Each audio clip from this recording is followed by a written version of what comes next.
how is this all going to play out? I don't know exactly, but what I do know is that the longer this goes on, the bigger it's going to be. And I wrote about some of the possibilities in my book. I'm going to turn this over to Mike Maloney. Okay. I'm going to talk a little bit about the current housing bubble. Do we have a housing bubble? No, we've got a hyper bubble. Inflation-adjusted home index price back to 1890. Home prices are just in Lunaticsville. So all the home builders are getting out of their own industry. They know that there's a bubble here.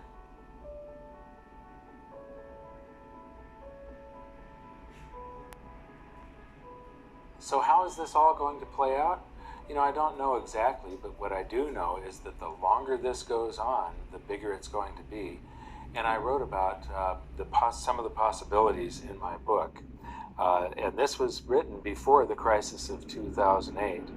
And so in here, I refer to Ben Bernanke, but I'm going to change that to just the Federal Reserve or central banks for you right now. So, the day of reckoning will come when millions of baby boomers reach the age where they have to take mandatory distributions from their IRAs. As they find that the investments they were counting on for their retirement, their homes and their IRAs full of mutual funds, have actually lost value, that the amount of stuff that they can buy from the proceeds if they sell their home is actually less than when they bought their home. And as they realize that their dream of a comfortable retirement was just that, a dream, all those boomers will get scared and pull in their horns. They will stop spending. They will start selling off their assets, and the greatest stock market crash in history will unfold as more and more boomers panic and sell. I believe this will also be accompanied by the greatest real estate crash the world has ever known. This perfect storm of bankruptcies and foreclosures will cause the currency supply to contract as the giant credit bubble pops, and all those big spenders become big savers. When people save their currency, it stops circulating.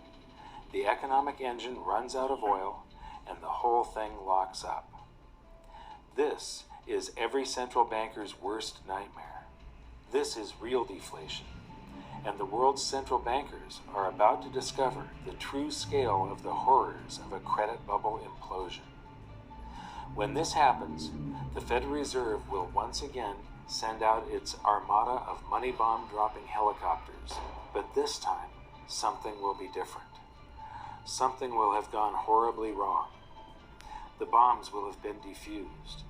The Fed will try pumping the banking sector by buying up every kind of debt they can get their hands on, but to no avail. They will go to the extraordinary measures that they had said they were prepared to go to. They will buy every mortgage, mortgage-backed security, and any other type of debt that panicky investors and banks are trying to sell, but nothing good will come of it. They will start buying stocks to buoy the stock market, but retail sales will continue to plunge. They will try broad-based tax cuts, but it won't jumpstart the economy. They will work with foreign central banks to buy each other's debt, but the global economy will continue to plummet. People will finally see through the veil. They will see what Dorothy, the Scarecrow, the Lion, and the Tin Man saw. That the Wizard of Oz is really just some dopey old guy frantically pulling levers.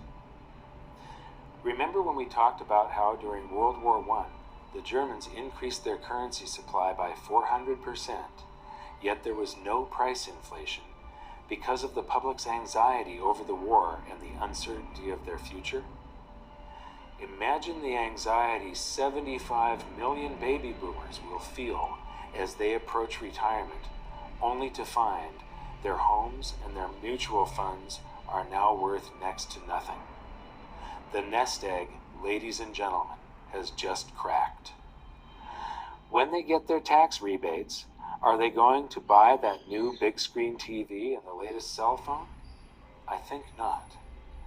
I think they're going to save every dime they can get their hands on, just like in Germany during the war.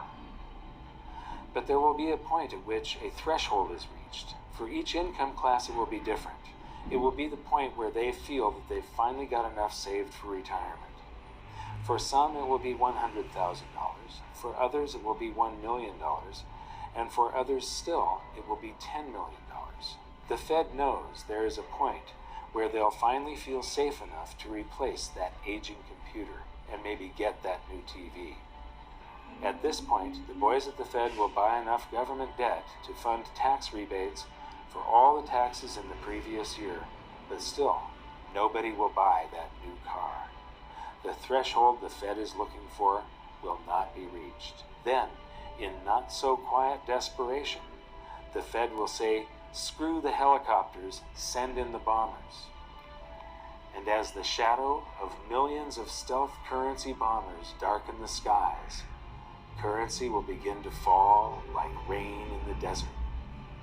As Joe Sixpack and John Q get tax rebate checks in the mail for all the taxes they paid during their entire lifetimes, fear will be temporarily alleviated and some of that currency will come out of hiding, just as in Weimar Germany.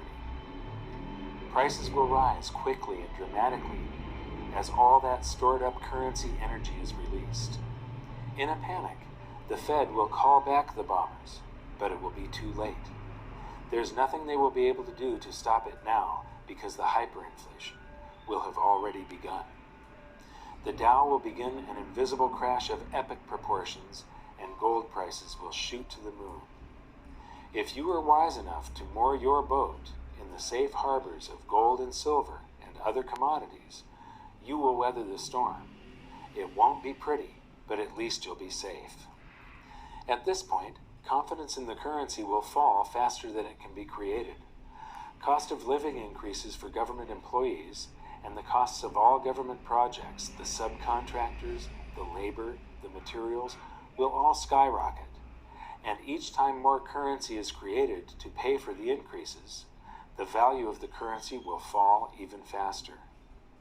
In times like that, governments have only two choices: shut down the government and all of its projects and services, send everybody home without pay, turn off the printing presses, and wait for the free market system to discover price levels that account for the quantity of the currency in the supply, or print the currency into oblivion. Governments have always chosen the latter. But the stored up energy of excess currency creation doesn't have to take place within the United States, and it doesn't necessarily have to be in the future. In fact, there is an abundance of stored up currency just waiting to be released right now. As I mentioned earlier, all the dollars we sent overseas to other countries to buy their goods and services are now sitting in their bank accounts, just waiting to be spent. Eventually, the world economy will lose faith in the US dollar and will want to dump it by buying up goods.